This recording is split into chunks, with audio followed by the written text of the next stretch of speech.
Ça flotte. Ça peut être bien. Super. Dans un avenir très proche, ces gestes pourraient bien être les nôtres. Ça, c'est parfait parce qu'elle est toute neuve. Quand elles sont là depuis 1 an ou 2, elles se disloquent en 1000 morceaux. Ça, c'est vraiment un cadeau du ciel. C'est du matériel pour créer de magnifiques nouvelles terres. Là où il n'y avait rien avant, des nouveaux territoires.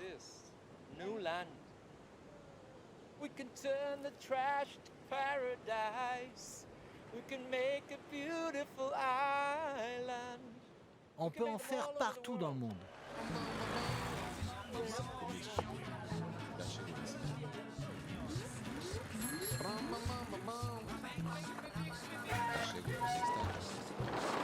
Et pour que le rêve devienne réalité, il en faut du plastique.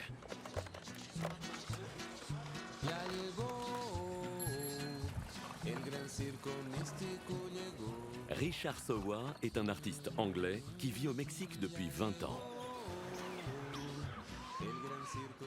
C'est dans ce lagon de Isla Mujeres, une île au large de Cancún, qu'il a prouvé au monde entier la pertinence de ses idées.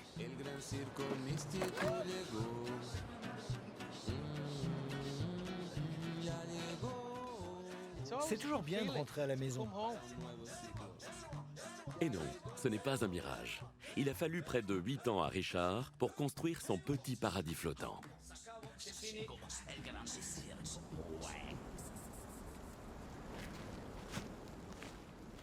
Sous ses pieds, près de 160 000 bouteilles en plastique.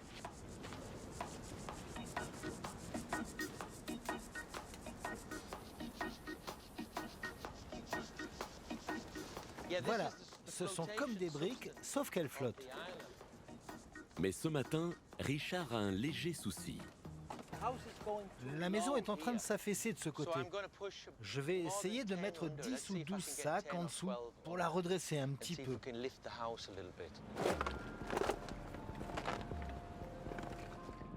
Transformer la pollution plastique en matière première pour nos maisons, ça pourrait bien être une solution d'avenir.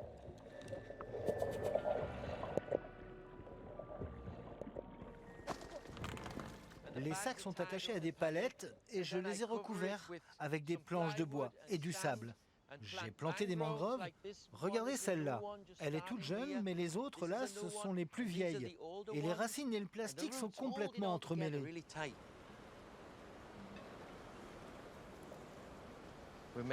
Regardez, on crée notre propre vague, ça flotte.